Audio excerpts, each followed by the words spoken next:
Quresh, Mumbai. My topic for paper presentation today is Effects of an Awareness Training Program in Spiritual Medicine on Cognitive, Psychomotor and Psychosocial Functions among Healthy Human Volunteers.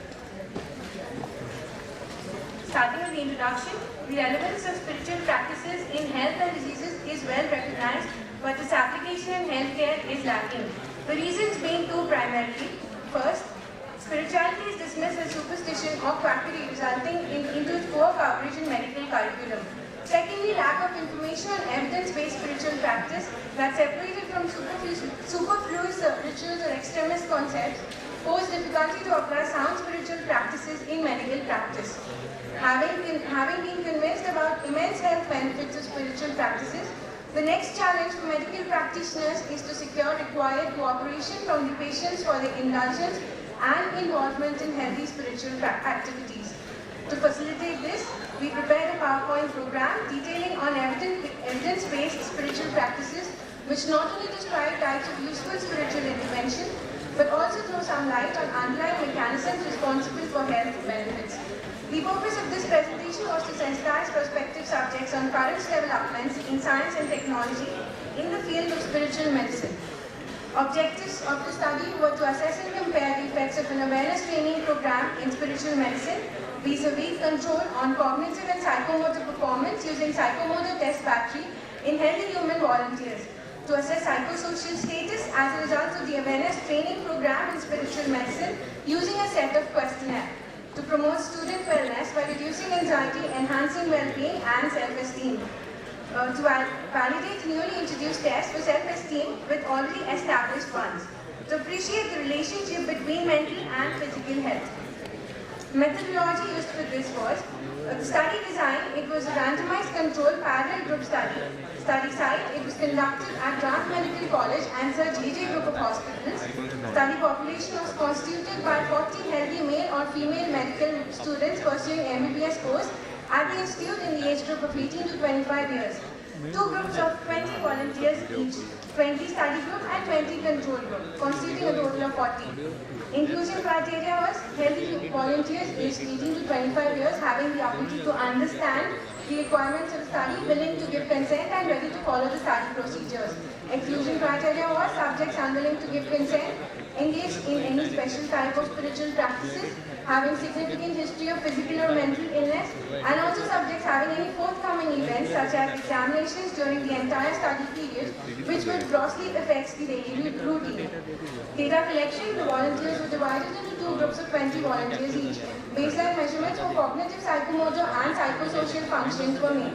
All volunteers were given a lesson in meditation by a spiritual practitioner.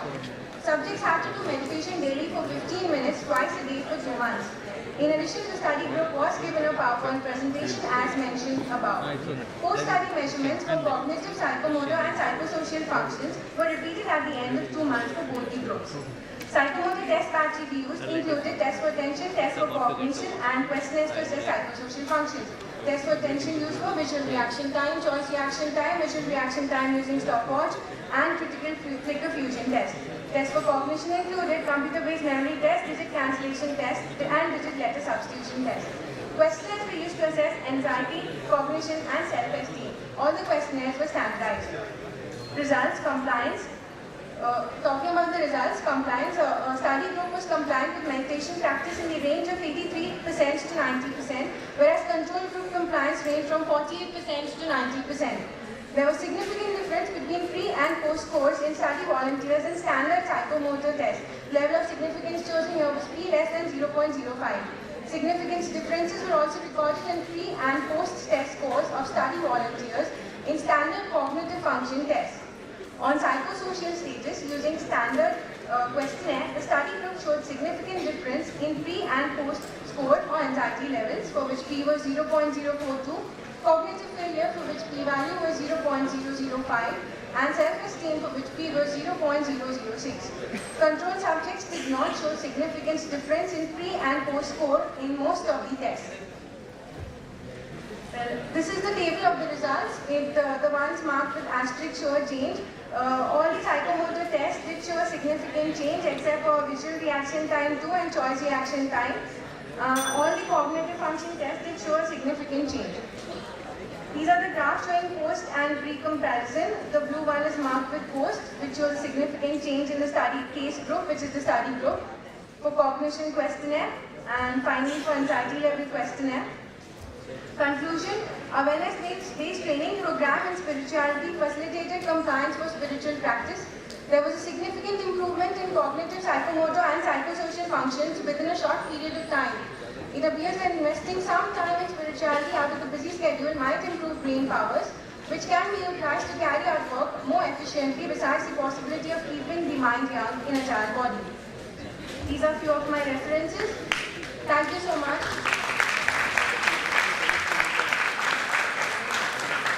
Thank you, Nishka. Which year student you are? Sir, I am in final year. Very good. Do you think, with a significant improvement in various psychomotor functions, cognitive functions, self-esteem? Yes, sir. Do you think for all medical students? Yes, sir. It's a 15-minute session? Sorry, sir? How long? It was the each session? Sir, 15 minutes of meditation for a duration of 2 months. So just 15 minutes, right? Yes, sir. Just 15 minutes. So I think 15 minutes session should be included, for all the medical students. Yes, sir. Absolutely. Thank you. Why did all these functions improve? What do you think happened? So actually the thing is, the study group was shown a PowerPoint presentation explaining the mechanisms which in spiritual medicine which can provide health benefits. So if they are explained the reason how spirituality can provide health benefits, then the compliance is more and the tests also improve. But whereas the control group, we did not explain them the reason. We just asked them to perform meditation. So it's like if you're explained well, then you actually tend to do more and you're more compliant. Thank you, sir.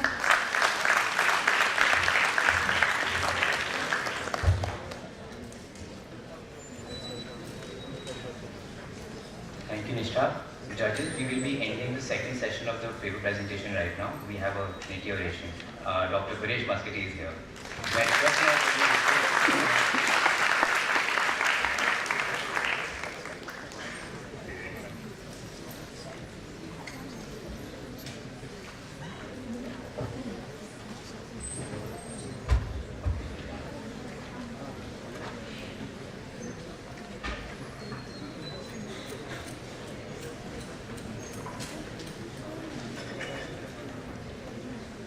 Today, we have amongst us Dr. Quresh Maskati.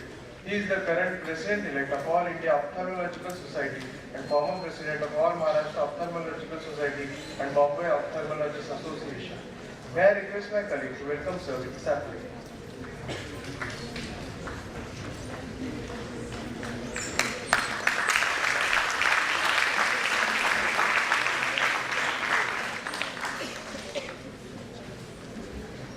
Sir is the youngest person in the history of these three societies to hold this post. He has super specialized in diseases of the cornea and anterior segment microsurgery from London, Boston and Rochester, USA. Currently practicing at the Maskati Eye Clinic and attached to the Wadia Children's Hospital, Safety Hospital and Habib Hospital as honorary consultant eye surgeon. Sir is the only ophthalmologist in Asia having had extensive experience of the pin-to-cheek keratoprosthesis, owing to which he has successfully restored vision to blind patients in Colombo, Karachi, Lahore, Dhaka, Kuala Lumpur and Manila on invitation from the local eye surgeons. He shall be speaking on the last lecture, Allah Rangi Posh.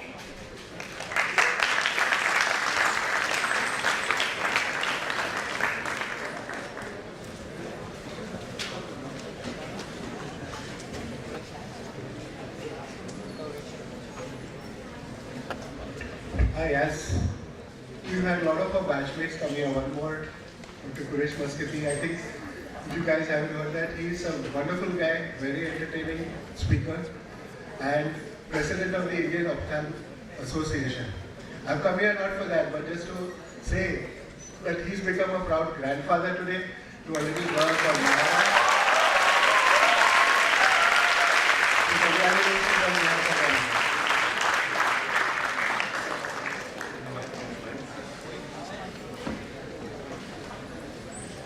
If I press something, by magic something will happen. No? It didn't happen. We just got the lights put out. Okay. It's great being back in Sion. I used to come here a lot when I was courting a girl from Sion, myself being from KM.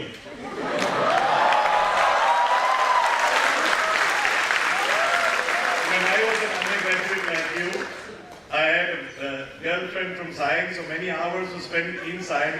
And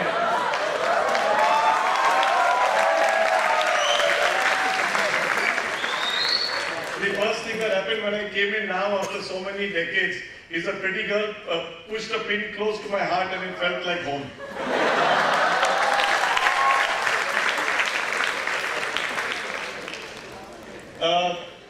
This lecture is entitled The Last Lecture, not because it is the last lecture chronologically, but because of this guy called Randy Posh. In 2008, he delivered a lecture at Carnegie Mellon called The Last Lecture. That was because he knew he was dying and he died shortly after giving this lecture. He had 10 tumors in his liver. I have not had a CT MRI of my abdomen done, though Suleiman is a classmate. He was fitter than I am when he delivered his lecture. He demonstrated his fitness by doing push-ups on stage. At the moment I have 1 ear which is deaf with fluid in the middle ear with a hoarseness of voice, so I am nowhere near as fit as he was. He was also 9 years younger in 2008 than I am today in 2015. The only things we have in common are that he spoke from the heart, something I will attempt to do so as well. Let me take you back a few years. In school I was an introvert. I was studious but with very few friends. In pre-medical school, that's St. Xavier's College, I decided it could not continue like this. Also, it was an all-boys school and suddenly for the first time I saw a species called girls. So I went the other extreme. So by the time I got to medical school, corrections had occurred and I was into inverted commas normal. The take-home message is that all those who tell you cannot change your basic nature are talking gibberish. I have changed from introvert to extrovert to so-called normal in a span of a few years. So everyone who is an introvert today can become normal later on. My life in medical college was stormy, to put it mildly. I was almost thrown out of college on 5 occasions by the dean in my undergraduate years. Did not compromise on my ethics or my beliefs, even with death threats. We had, I remember, an intermedical drama competition, undergraduate, and from GS, we were few of us, because GS was then known and perhaps is still known as a college of geeks. So we had people, very few people were willing to leave their books aside to come and attend a drama competition. So we were about 20 of us. I was the general secretary, and we were about 20 of us attending there, and there were about 200 people from Nair Hospital cheering their drama. And our boys made a little fun and giggled actually in serious parts of the drama. So during the interval, some of the big guys from Nair came and bashed up some of the 4 feet nothing guys from KM who had books in their hands to read during the interval.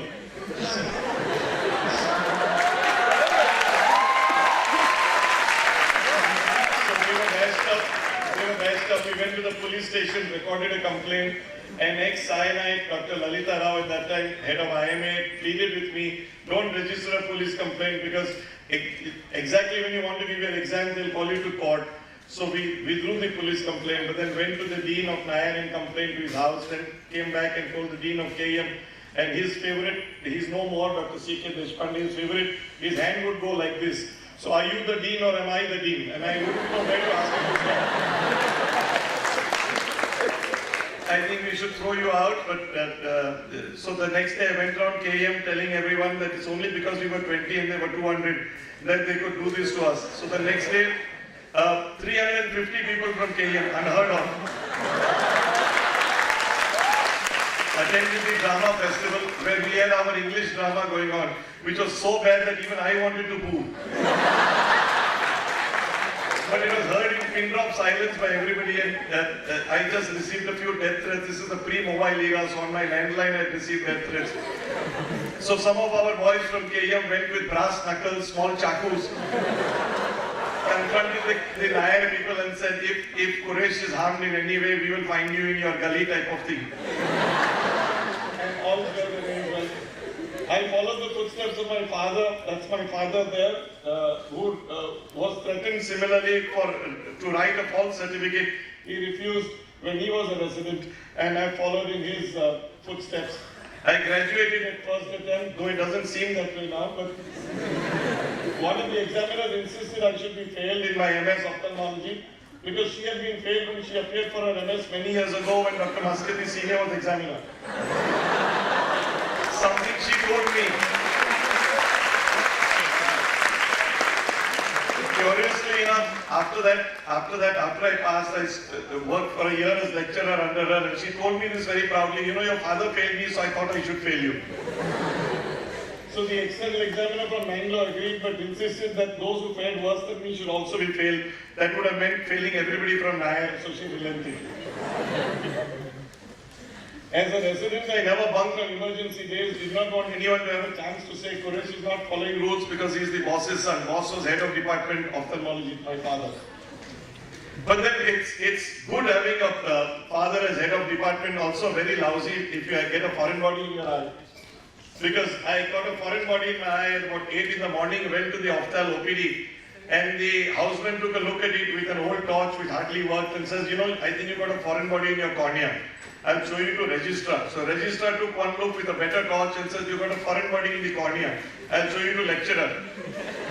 So lecturer took me on the slit lamp and looked at it and said, you got a foreign body in your cornea. We'll show it to professor, assistant professor. Assistant professor took me to the brand new slit lamp which had come in the department and confirmed that you got a foreign body. Now we'll wait for boss. Boss being an honorary in those days of honoraries being allowed, normally attended at 12 noon. So in between I'm sitting there with a khatak and a foreign body pain in my eye, and I see 30 other patients walking in, poor, garib patients, getting the foreign bodies removed, going home happily ever after.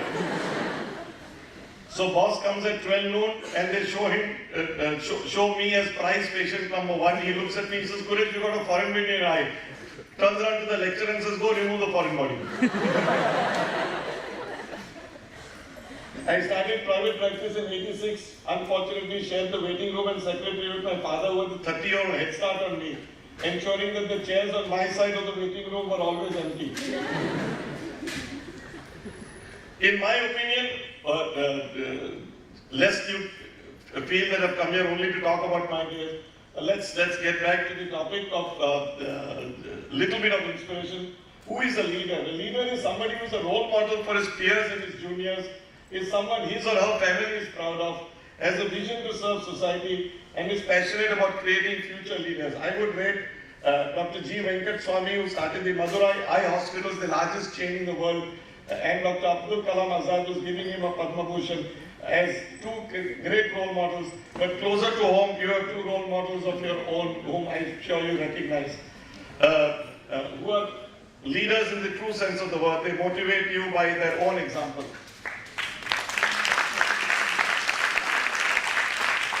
Let me share with you some values that I believe in.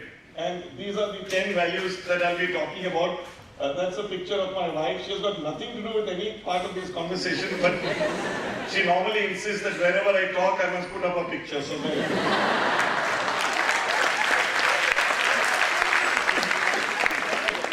first one is goal setting. You should have a long-term goal, but set realistic short-term goals. Long-term vision, but short-term goals to achieve them. Once you achieve them, you set a new goal. You cannot be an undergraduate now and say that I will have 3 Mercedes cars in my garage tomorrow. It doesn't happen unless you steal them. So you need to say that as an undergraduate, my short-term goal is that I will do well in my studies. I will pass out. I will either become an excellent family physician if you want to get the Mercedes faster, or I will go in and become a postgraduate and after a million years will get a Mercedes. Whatever it is, you need to set realistic goals. Don't think about failure. Be positive as Tiger Woods was in his prime days, not now, but in his prime days. Extremely positive, won almost every competition that he entered because he was extremely well focused just on the next hole that he was going to hit. Didn't think about winning the competition. Fear is an illusion. Whenever you try and think positive, there's always the fear of failure. I tell you that fear is an illusion. You imagine obstacles instead of opportunities. The chasm below over here, instead of the cliff edge on the other side. You see in Hindi movies where the hero is always on a white horse, never on a black horse, white horse and galloping away, and he's got a whole posse of people, whether it's a Hindi movie or a Zorro type of film. He's got everybody chasing after him, and his horse is the one that manages to jump across while the cops and everybody stops on one side. That's because they have the fear, while this fellow imagines life on the other side. So don't look down, look forward, and you'll be able to overcome most obstacles. There is the story of the king's falcon in the good old days in Arabia, before the oil came in and spoiled everybody's life. They had these hunting falcons who would be prized possessions and would cost a lot of money. And there was this prized hunting falcon which had excellent pedigree, but wouldn't get off the branch. And whatever the king did, he couldn't get the falcon to fly. He asked all his wazirs, all his wise men, and none of them could help him until a poor farmer came across and said, "Sir, may I?" And everybody laughed and said, "How will you get that falcon to fly?" So the farmer had a sickle in his hand, he simply cut the branch. The falcon had two choices, either fall down or fly, and the falcon flew.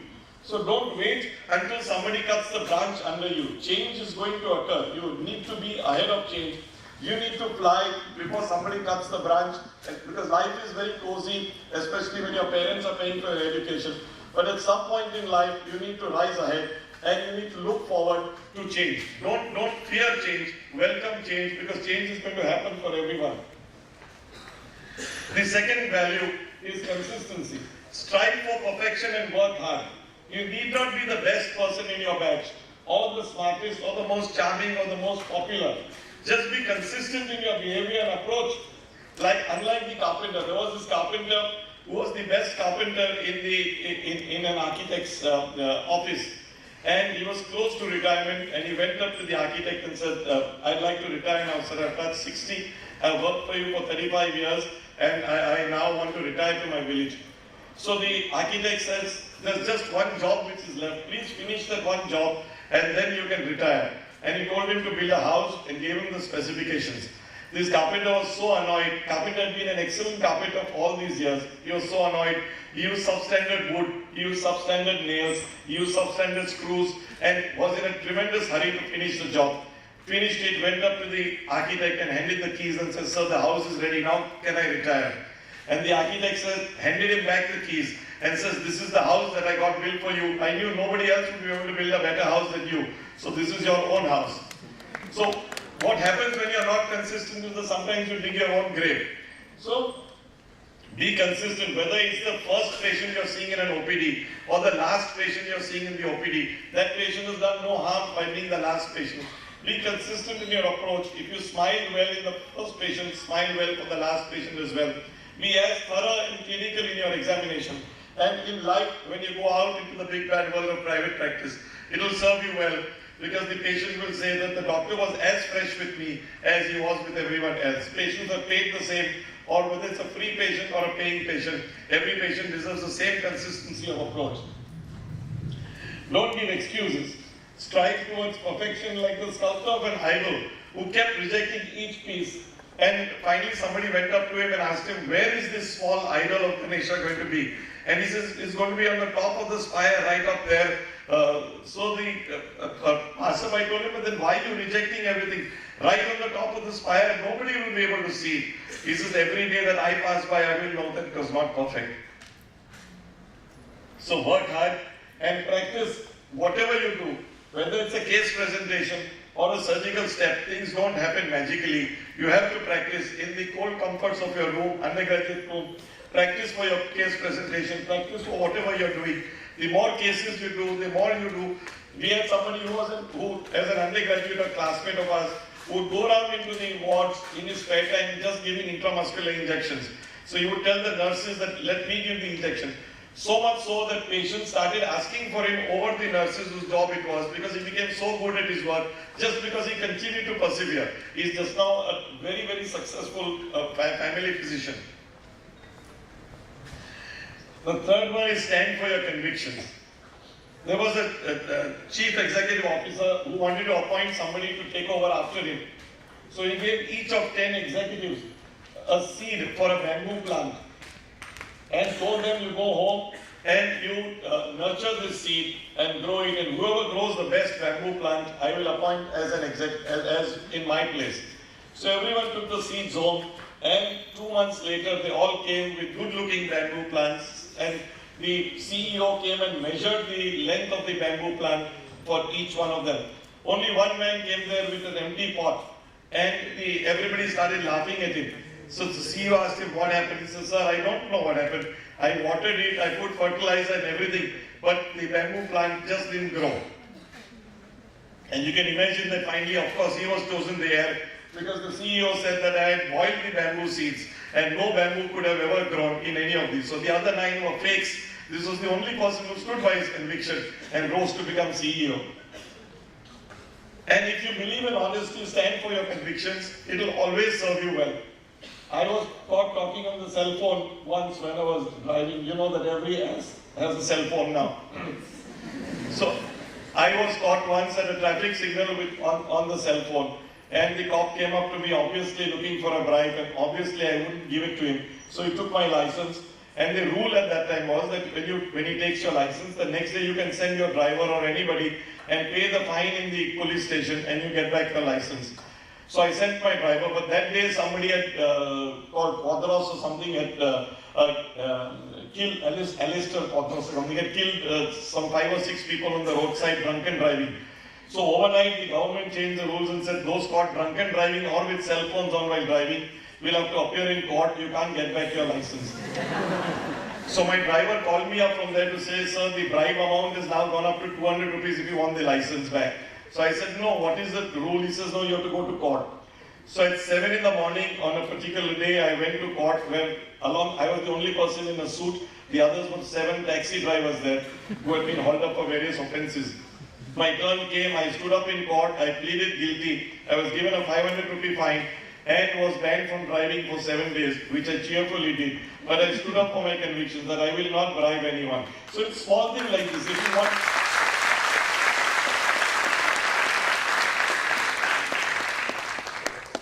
If you want, don't ever talk about honesty, don't ever talk about trying to clean up or make India beautiful, or criticize your country if you yourself are contributing to the filth. So don't throw kachra on the road and don't bribe people. That's the least that we can do if you want our country to come up. The 4th one is give without expecting a reward. This is enshrined in the Gita. Do what is right without bothering about a reward. I wish I could recite Sanskrit shlokas. This is a very easy shloka, but I am lousy at Sanskrit. So it tells you that whatever you do, don't expect the reward for what you do. You will get back something in life. There is the story of Paderewski. Paderewski was a very famous pianist in the US. And there were 2 impoverished students, Herbert Hoover and another friend. And the 2 of them wanted to make some money for their college education. So they went up to Paderewski, who was that time already famous, and said, "Sir, will you play the piano in our college? We'll sell tickets and we'll give you $50 from what we earn. The rest we'll keep for our college education." And little did they know, this was in the time of the Great Depression, that students had better things to do than spend money on foolish piano recitals. So the recital was a big flop. No students came there. And these fellows couldn't afford the $50 to Paderewski. So they gave him $25, which is all they had in their own pockets. And Paderewski said, "No, you keep it, it will be useful for your education. I don't really need the money." A few years later, Paderewski migrated and became the president of Poland. And Poland faced a huge famine. And Paderewski appealed to the US for help.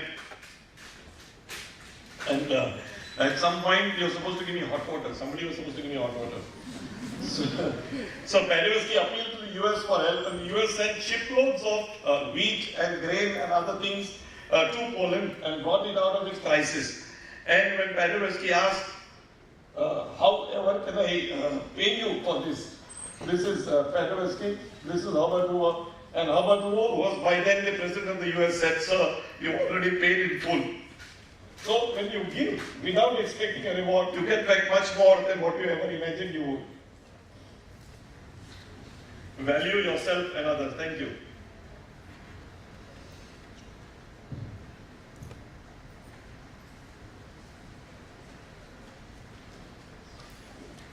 Thanks.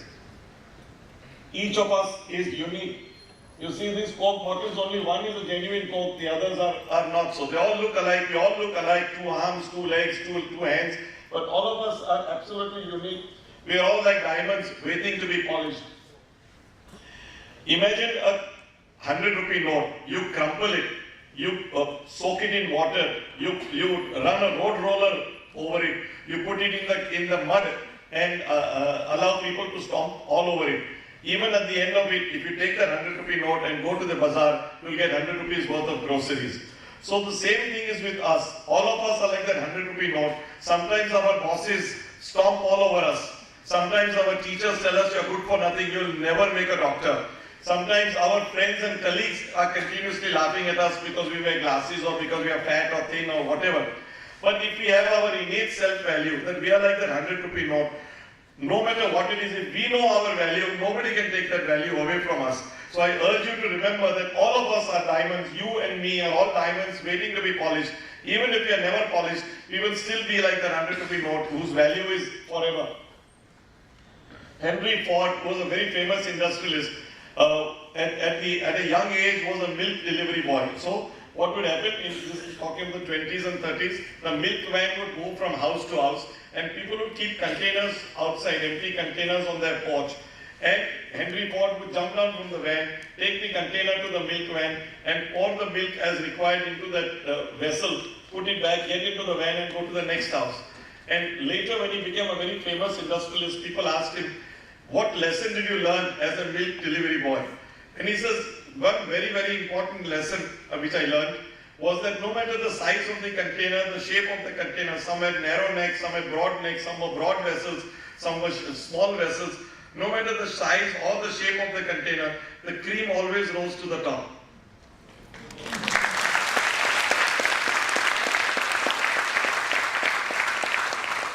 There was a professor who called his students over for a cup of coffee and he kept different coffee cups there. Some of them were good looking cups, some were little cracked, some were chipped on the side, some had saucers, some didn't have saucers. And he found that people picked up the good looking cups first. And he told them that I call you home for coffee, the coffee is the same in every cup. So you value the coffee, not the cup. When you are working, when you go out in the big bad world and you have employees under you, or you become a full-timer or a professor or a dean, and you have people under you from class 1 to class 4 employees, value the person inside, not his uniform, not what he's wearing, not what he shows from outside. Every person is unique. You value that person, you'll get the best out of that person. So never go by external appearance, go by the inherent qualities of a person. The sixth is ask for advice. All of us are not supernatural, we are not God. We need advice, whether it is from Google Mail or from your colleagues. You need to be the advice. Don't be pig-headed, be receptive to criticism, take help when necessary. Be ethical. It's more profitable, I assure you, in the long run, having been there, done that. Patients will realize you can't fool all the patients all the time. That picture there says a man which is got arrows all through, and this guy looks at the computer and says your cholesterol really has me worried. You know, so the patient comes with A ailment and you diagnose B ailment because B ailment is more affordable, makes more sense. For example, in our field in ophthalmology, patient comes with a little diminished vision and all he requires is glasses, and patients are told that you've got cataracts waiting to be operated. If you don't operate tomorrow, you'll go blind. So because the cataract extraction is more paying than prescription for glasses. So don't do that. You can't fool all the patients all the time. I've got a reputation for patients come to me when they want a second opinion because somebody has told them that they've got a cataract which you need to operate tomorrow. And they come to me and I tell them, see me after 1 year, here's new glasses. So what happens? That person has lost a patient for life just because he's unethical. And you need to be a role model as you grow up and have families of your own. You need to be a role model for your children. For example, when we went to an amusement park, my father paid for a full ticket for me as I was just above the age limit for a half ticket. My uncle asked him why, and he says, because I was quite short at that time. He says, you could have easily bought a half ticket. He says, no, but he would have known, like the sculptor with the idol, he would have known, that means Quresh would have known that I cheated. And what kind of a role model would I be? So be a role model. You never know when you're not only for your kids, but for your peer group, for outsiders, by your very actions. You will be a role model for so many people and will help bring up our magnificent country. Then there is collegiality. Collegiality is how you behave towards colleagues. Unfortunately, this is more the norm. Somebody passing by and you dropping in. Typical when in the big bad world of private practice, when a patient comes with a complication, the second doctor says, "My God, which butcher has operated upon you?" Instead of that, you need to tell the patient, "Let me see how I can help you." Share your knowledge or expertise with others. Don't keep it to yourself. It's very pathetic. I've been going around as president of my All India Ophthalmic Society all over the country. And I find that some of the teachers, the professors, are not willing to impart the latest skills, though they know them, because they feel that the student will go out and become a competitor. No student ever is your competitor. Students will send you patients for second opinions. And you need to be proud of your own knowledge in yourself and have self-worth so that nobody is your competitor. You yourself should be your own competitor. So share freely your knowledge or expertise. Share your clinic or equipment with others when you finally leave the portals of LTMMC. Teach if possible.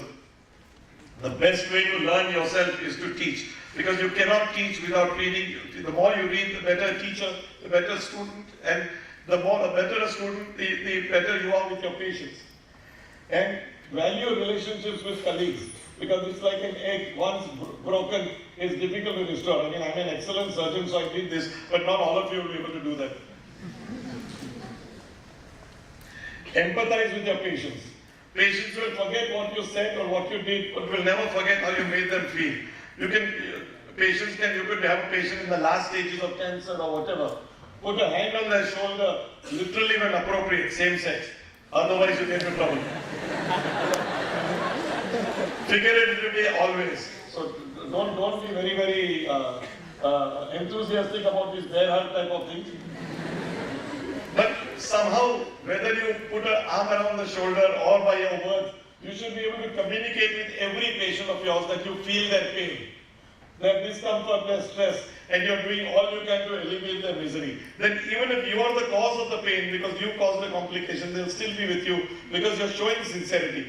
Don't run away from your patients. Patients are the reason why you're in college or in practice in the first place. And practice patience, you will get patience. Do not let anything frustrate you. Whether it's a complication post-op or a lack of patience queuing up at your doorstep, in spite of you being the best physician or surgeon in the world. Don't give up on your dreams, your values, or your patients.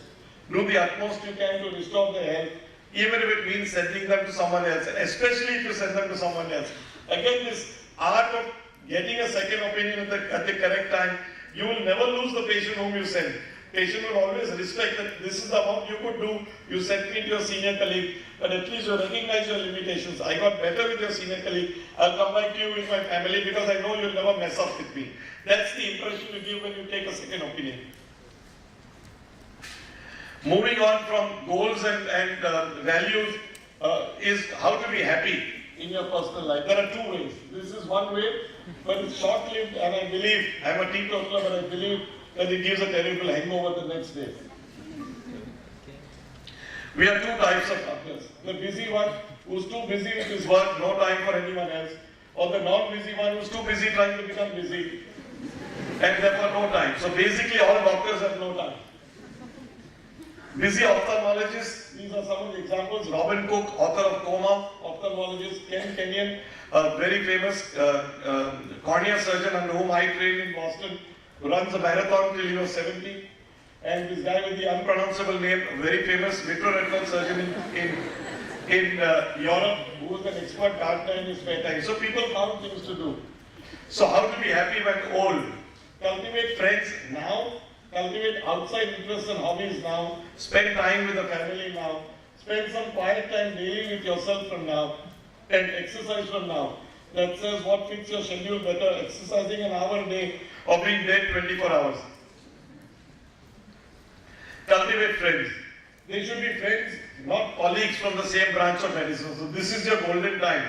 When you have friends, true friends, what we call chatti buddies, from the undergraduate days, these are the friends you must remain in touch with. Also your pre-medical college days, your school days, because those are genuine friends. They've seen you before you become rich and famous. Once you become rich and famous and you become a famous ophthalmologist, your fellow ophthalmologists are your colleagues. They're not your friends. Secretly, all of them are wishing that you foul up on a case so they get more patients. So through Google, you can reactivate your school and college friends, make efforts to meet regularly, go for short vacations together, maybe once or twice a year. Join a Rotary club. I am a Rotarian, so I believe there are some other service clubs also. But being a Rotarian, I'm just telling you about this. So Rotary Club, Lions, JCs, these are places where you meet non-medical people and get a chance to know the world outside. Otherwise, you get so cocooned in the medical world with all its frailties that you don't become a complete person. So gather maximum friends now. They will serve you in good stead when you grow older. Then cultivate interests and hobbies. It could be stamp collecting, coin collecting, or even reading non-medical books, of course. Don't be a geek. Luckily, you're in science.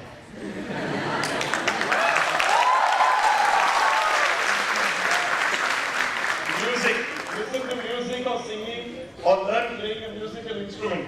I have a music teacher who comes to my house every Tuesday night at 8 o'clock. Since I don't manage to get home before 8:30, he is very thrilled because the 1 hour music session is only half hour and he gets paid for 1 hour. He's told me that, sir, I don't practice any time outside. He plays the harmonium while I sing. We start with bhajans, we start with ragas, then go on to bhajans, then go on to Jagjit Singh ghazals, end with Mohammad Rafi. And when I sing Chaudhary Ka Chand, he knows that it's the last song, he can leave after that. It's a pretty set routine. It has been like this for the last 10 years. And he's told me that, sir, you haven't even graduated from 5 ragas. Even now, if he says, let's do Rag Yaman, I have to open the book and find out whether Sa follows Ra or the other way around. So he says, sir, you'll never be able to sing in public. And I tell him that's not my aim. I just enjoyed that 1 hour of singing. And earlier I was not allowed to sing in the bathroom. Now at least that 1 hour I can sing in peace because I'm paying for it.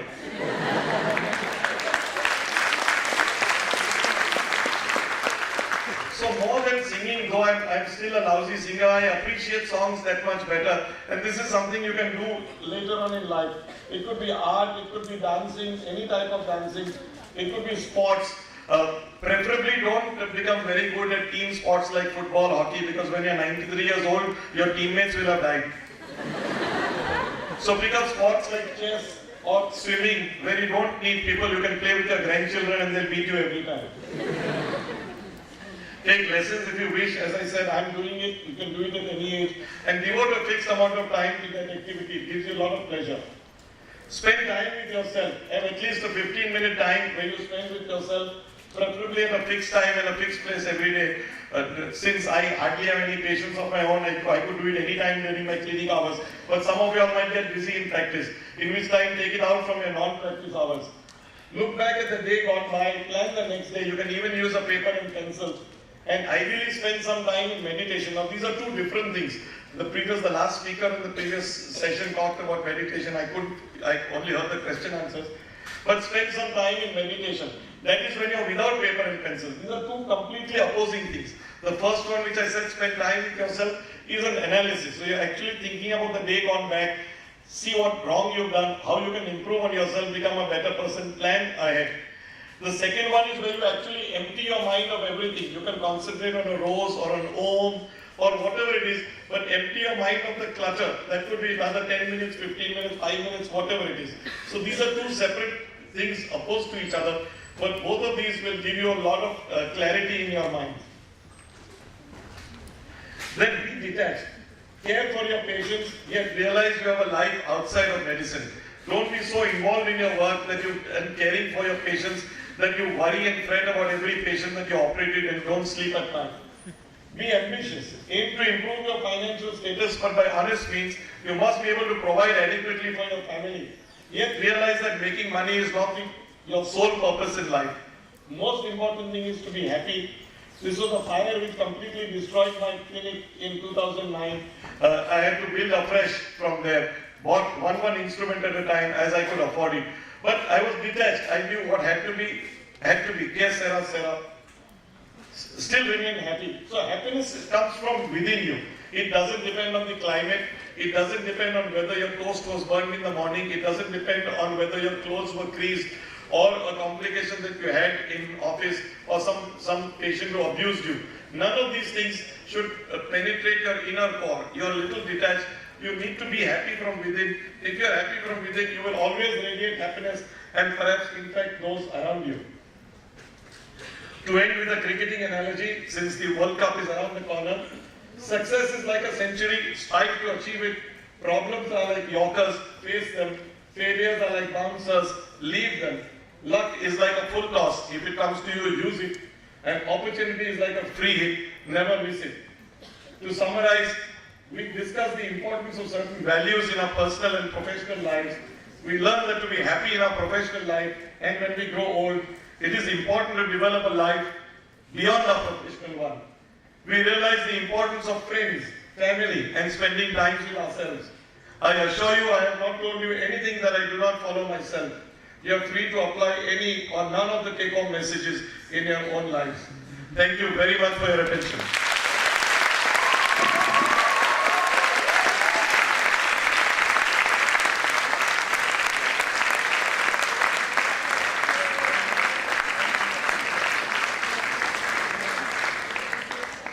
Thank you, sir, for such an amazing lecture. And I request our Dean, Dr. Sunil Martin, sir, to give a total of applause.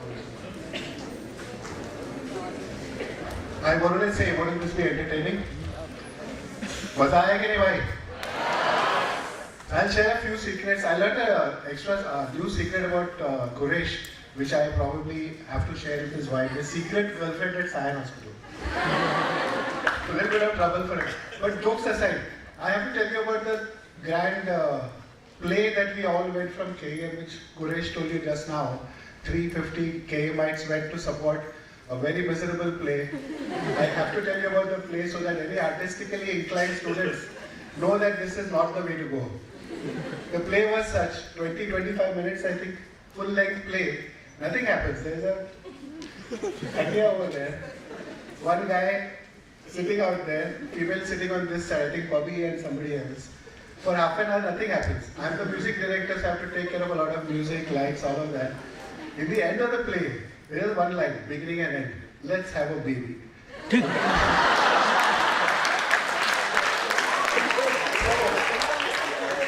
This was the most brilliant play, the guy who designed it. But all of us knew how crappy that was. Unfortunately, this friend had aspirations of becoming a movie director. So we had to support him. And luckily, all this incident happened. So we turned adversity into good things and we ensured nobody booed. I don't think we got a prize or anything, but that was it. Secondly, about Quresh, I must tell you, be the change that you want to see. He's always dressed impeccably in a suit. I'm on a suit just for conference days. He'll get off his car. He notices somebody throwing something on the street. Three-piece suit guy picks up kachra from the road, knocks on the window of the car. Sir, I think you've dropped something.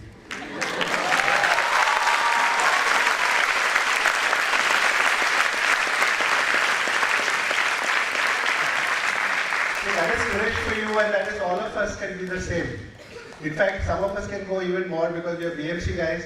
What I do is if somebody tears a piece of paper and throws, that really annoys me a lot because one piece of paper somebody can pick up. If you tear it into shreds and throw, that becomes a big deal, right? So I catch that guy, I tell him I'm a BMC official. I'm a BMC official anyway. So I'm authorized to fine you 2,500 rupees, whatever my mood says.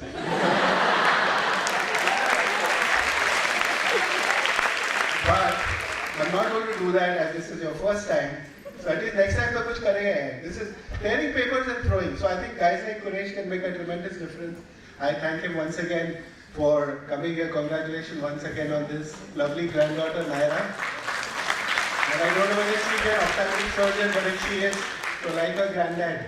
And great granddad. We had some, his father was my teacher too.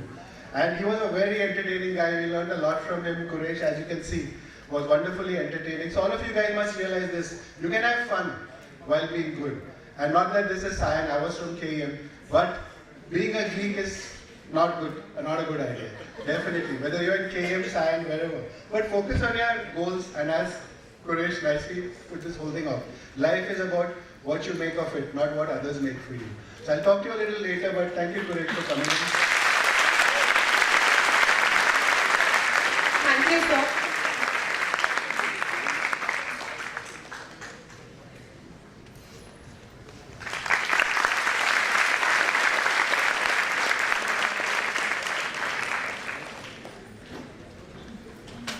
I thought I get to keep at least that.